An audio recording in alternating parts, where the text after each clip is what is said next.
இறங்க சொல்றல போடி சும்மா நடிக்காதே ஓடிங்க இருந்து போடிடா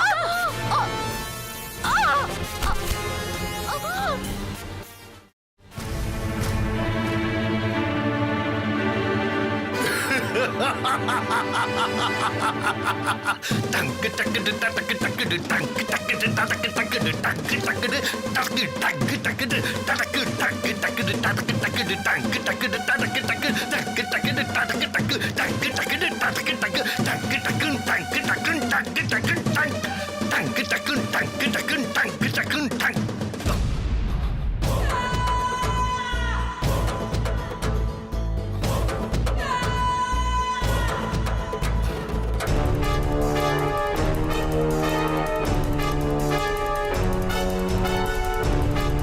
ஆமா உன் மாமனாரோட உசுறு ஹாஸ்பிட்டல்ல ஊசல் அடிக்கிட்டு இருக்கு.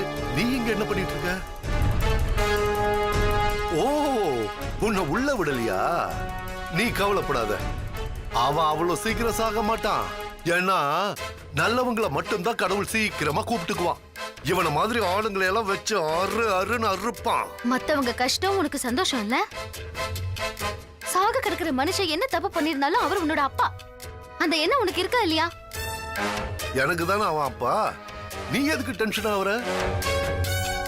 என்ன கேட்ட? என்ன தப்பு பண்ணிருந்தாலும் நான் அப்பான்னு அவரை ஏத்துக்கணுமா? இப்ப போட்டுமா? அப்பான்னு கதறி ஹாஸ்பிட்டல்ல போய் அழட்டுமா?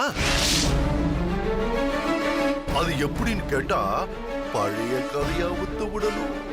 அவுத்து விடட்டா? நீ உண்மையை சொல்றதும் சொல்லாம அணுவா கொள்றதும் ஒண்ணுதான். அந்த மனுஷன் மேல கலங்க வந்துடக்கூடாதுங்கிறதுக்காக அவர் உயிரெல்லாம் பணைய வைக்க முடியாது. நீ இப்படி சொல்லலாமா? உயிரை விட மானம் முக்கியம் இல்லையா? எந்த மடை அப்படி சொன்னது? மான அவமானம் எல்லாம் நிலைமை மாறும் போது தானா மாறும். உயிர் போனா திரும்ப வராது.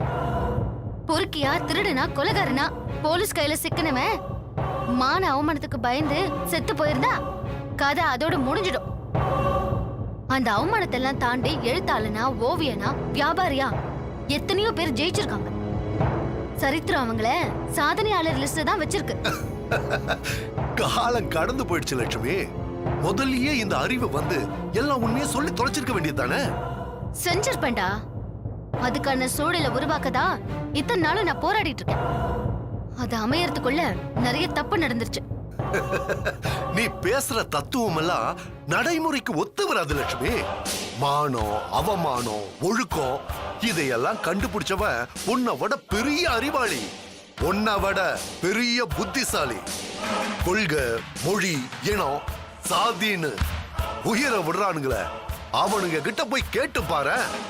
உயிரை விட எது பெருசுன்னு சாதின்னு சொல்லுவான், மொழின்னு சொல்லுவான், இனம்னு சொல்லுவான். ஒருத்தன் கூட உயிரை விட மேல் இன்னொரு உயிர்னு சொல்லவே மாட்டான். இதுதான் உலகம். இங்கதான் நாம வாழறோம். இந்த புரிதல் தான் என்ன மாதிரி ஆளுகளுக்கு பலம், உன்ன மாதிரி ஆளுகளுக்கு பலகீனம். உயிர் முக்கியம்னு நாட்டாம பண்ண தப்ப ஊர் முழுக்க பரப்புனா அதே உயிரை வேற யாராவது எடுத்துடுவாங்க. சொல்லி பாரு. முடியாதுல்ல? யதார்த்தம் என்னன்னு உனக்கும் தெரியும்ல. பேசாம போ. இப்ப போறேன். ஆனா என் மாமனார் உயிருக்கு ஏதாவது ஆச்சுன்னா உன் உயிர் இருக்காது. காமெடி பண்ணாத அம்மனி. கத்தி பிடிக்கிறதுக்கும் கொலை பண்றதுக்கும் ஒரு தனி மனநிலை வேணும். குறைஞ்சபட்சம் ஏன் அளவுக்காவது ஈவிரக்க இல்லாம இருக்கணும். உன்னால முடியுமா? உன்கிட்ட நான் ஏற்கனவே காட்ட மாட்டேன். ஜாக்கிரதை.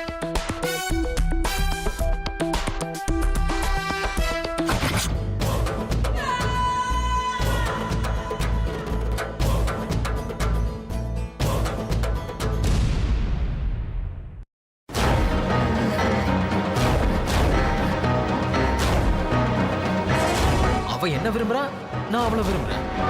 அந்த வாய் பேச முடியாதவனோட வாழணும்னு அவளுக்கு என்ன தலையெழுத்தா?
வந்தாரு, நேரா போய் கயிறு எடுத்தாரு, ரூம்ல போய் கதவை சாத்திக்கிட்டாரு. ஓ, தூக்க மாட்டிட்டு சாக முடிவு பண்ணிட்டாரோ? சாகட்டும் சாகட்டும். அப்போ எல்லா பிரச்சனையும் சால்வ், எல்லா சொத்தும் அம்மாக்கு போயிடும். இத போய் அம்மா கிட்ட சொன்னா நமக்கு போனஸ் தருவாங்களோ? திஸ் மீனாட்சி, போ போ போ போ. கண்ணு கண்ணு கண்ணு கண்ணு, உங்க பிரச்சனை எல்லாம் இன்னையோட முடிஞ்சு போச்சு. அப்படியா? என்னாச்சு? உங்க தம்பி கயிறு எடுத்துட்டு உத்தரத்துல தொங்கறதுக்காக போயிட்டாரு. ஐயோ,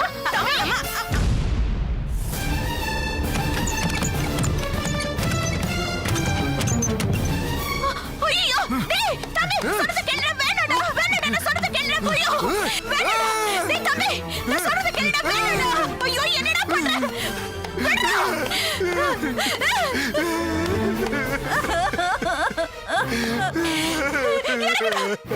கீழே இறங்கு.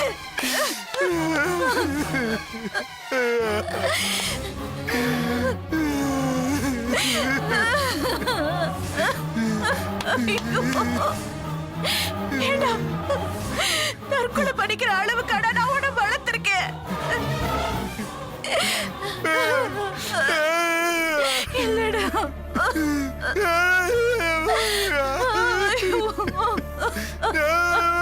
டேய், அப்படிலாம் பேசக்கூடாதுடா.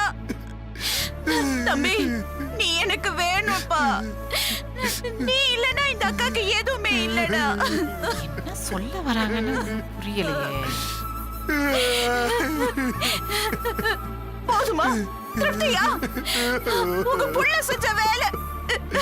என் தம்பி என்னங்க பாவம் பண்ணா? குழந்தை மாதிரி பாரு, எப்படி அழுகுறா பாரு. இதனால பார்க்க முடியலையே. இது உலக மகா நடிப்புடா சாமி. கடவுளே, நான் கொஞ்சம் அசந்திருந்தா என் தம்பி என்னை விட்டு போயிருப்பான். அப்புறம் நான் நடுத்தரவுல தான் நிக்கணும். இவனுக்கு ஏதாச்சும் ஆச்சுன்னா நான் உயிரோட இருக்க மாட்டேன்.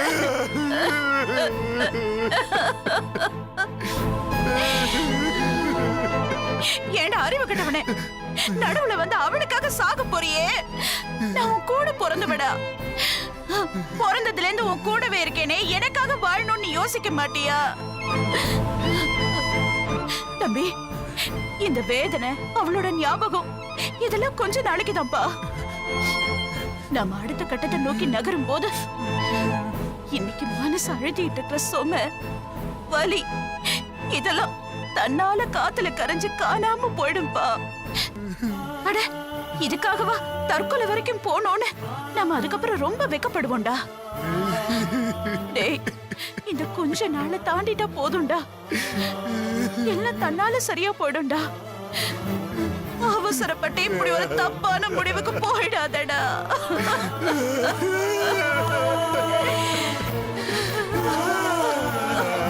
டேய், அழுவாதப்பா, அக்கா இருக்கேன்டா. இங்க பாரு, இங்க பாரு, இங்க பாரு, என்ன பாருடா.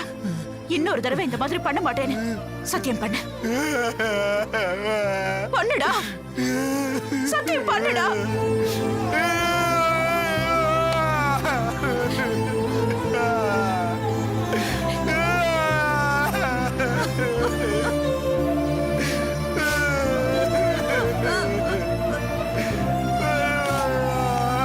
என்ன பார்த்து நின்னுட்டு இருக்கீங்க? போய் தண்ணி கொண்டு வாங்க, போங்க.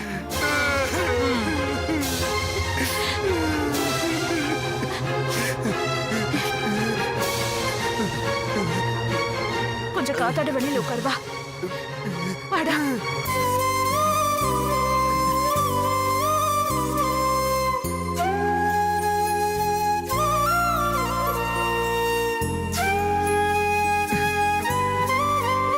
தண்ணி குடி.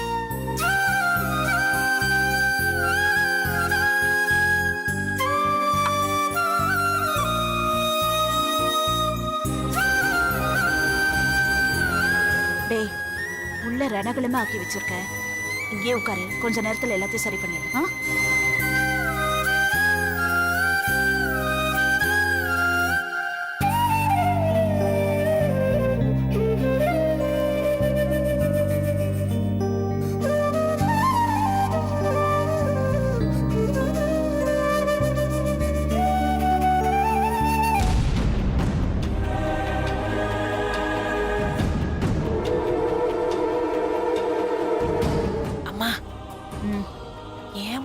ஆண்டிய காப்பாத்தினீங்க.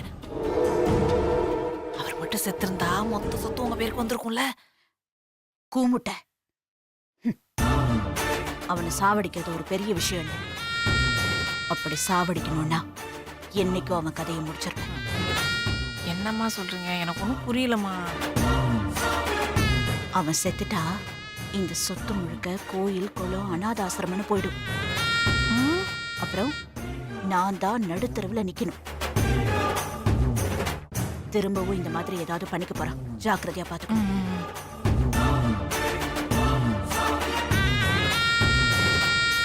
நான் இந்த சொத்தெல்லாம் அனுபவிக்கணும்னா அவன் வெறும் பொம்மை மாதிரியாவது உயிரோட இருக்கணும். எங்க அப்பா அப்படி ஒரு சிக்கலான உயிரை எழுதி வச்சுட்டு போயிட்டான். அதுக்காக தான் வேஸ்ட் லக்கேஜா இருந்தாலும் பரவாயில்லன்னு தூக்கி சுமக்கிறேன். எதுக்கும் அவன் மேல ஒரு கண்ணு வச்சுக்கோங்க. ஓ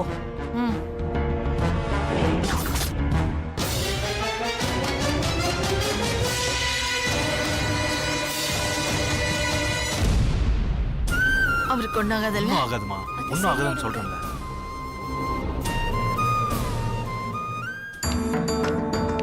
டாக்டர், ஆபரேஷன் நல்லபடியா முடிஞ்சிருச்சு. பேஷண்ட்டுக்கு கான்சியஸ் திரும்ப எப்படியும் 12 hours ஆகும்.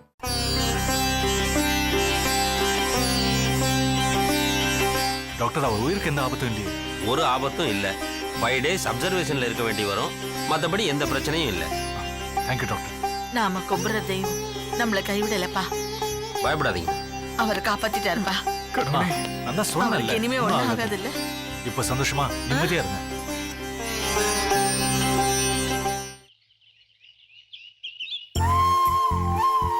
அம்மா, நம்ம எங்க போறோம்?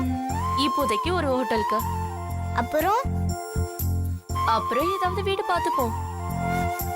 அந்த வீட்ல யாரெல்லாம் இருப்பாங்க? நானும் நீயும். அப்பா அப்பா வாரத்துக்கு ஒரு தடவையாவது நம்ம வர வைப்போம். எப்படி? பிளான் பண்ணுவோம்டா. அம்மா, அவருக்கு என்னையும் பிடிக்காது உன்னையும் பிடிக்காது. அப்புறம் எப்படி வருவாரு? அவருக்கு லட்சுவ பிடிக்கும், அதனால அவர் வருவாரு. அவங்கள பிடிச்சா நம்ம வீட்டுக்கு எப்படி வருவாரு? அதெல்லாம் உனக்கு இப்ப புரியாது. இப்ப நம்ம கிளம்புவோம்.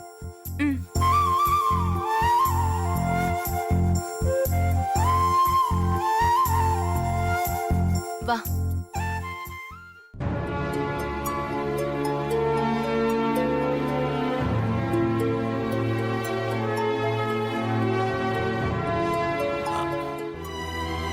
தப்பா எடுத்துக்காதம்மா. அத சொல்ல வேண்டியதெல்லாம் அன்னைக்கு சொல்லிட்டீங்களே. செலவுக்கு ஏதாவது பணம்? அங்கிள், கணக்கு தீக்கலான்னு பாக்குறீங்களா? முடியுமா? இந்த பாவத்துல எனக்கும் பங்கு இருக்கு. அதான் உங்ககிட்ட நியாயம் பேசல. சரி, நாங்க வரோம்.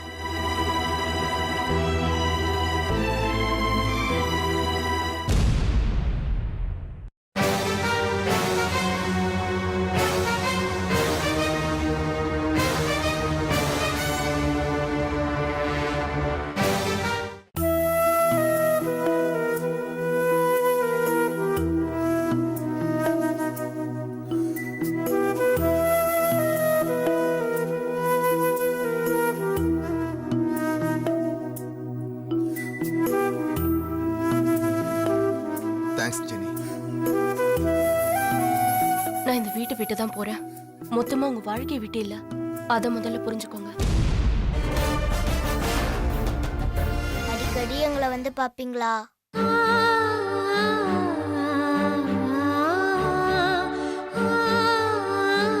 பைய கேக்குறான்ல, சரின்னு சொல்லுங்க. சரி, கிளம்பு. ஓகே.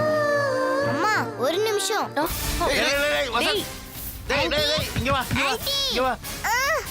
அவளை எதுக்கு நான் கூப்பிடுறேன்? ஆன்ட்டி கிட்ட சொல்லாம போறது தப்பு தானே?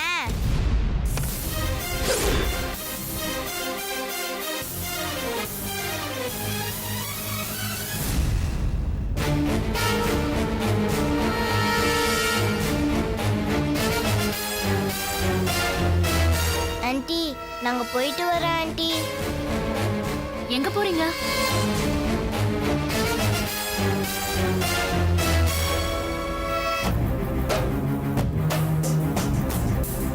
சித்ரா, நீ எங்க போற? அக்கா அது சித்ரா, எங்க புறப்பட்டு நிக்கிற? அது வந்துமா நாங்க இப்போதைக்கு ஹோட்டலுக்கு போறோம். அப்புறம் வீடு எடுத்து தங்கிக்கலாம்னு இருக்கோம். வசந்த் இங்க வா.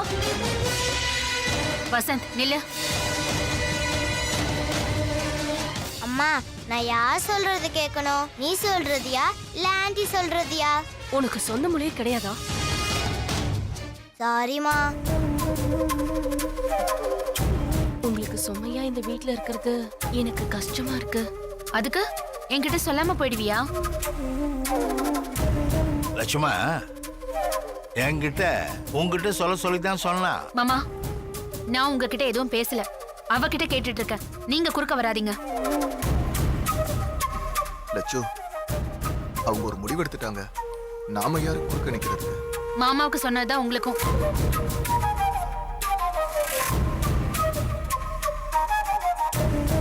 நான் உங்ககிட்ட கேட்ட கேள்விக்கு இன்னும் பதில் வரலையே.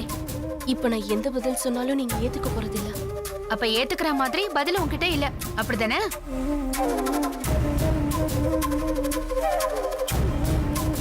அக்கா, இன்னும் எத்தனை நாளைக்கு தான் நான் இந்த வீட்லயே இருக்க முடியும்? உன்னை ஏமாத்தினவனை கண்டுபிடிச்சு உன்கிட்ட சேர்த்து வைப்பேன்னு நான் சொன்னதை நீ நம்பல, அப்படிதானே? சேச்சே, அப்படி இல்ல. அந்த நம்பிக்கை எனக்கு இருக்கு. அப்படின்னா பெட்டியை தூக்கிட்டு உள்ள போ. அது இல்லக்கா.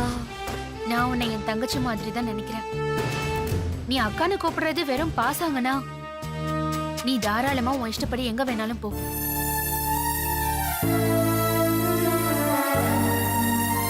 ஒரு பொண்ணு தனியா ஹோட்டல்ல தங்கினாலும் இல்ல வீடு எடுத்து தங்கினாலும் எவ்வளவு பிரச்சனையை சந்திக்க வேண்டியிருக்கோன்னு உனக்கு தெரியல.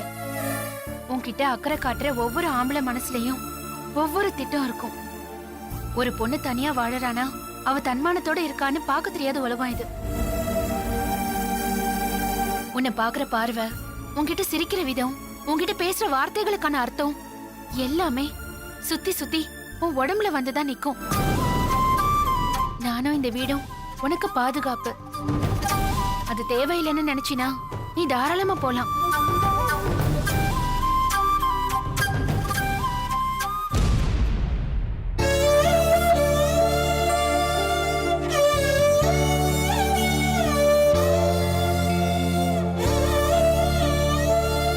இன்னும் என்ன யோசிக்கிற? நான் உன்னை ஒருத்தியா வெளியில அனுப்ப விரும்பல. உன் கணவனை கண்டுபிடிச்சு அவனோட தான் அனுப்புவேன். போ உள்ள. அக்கா, ஏன் கண் கலங்குற?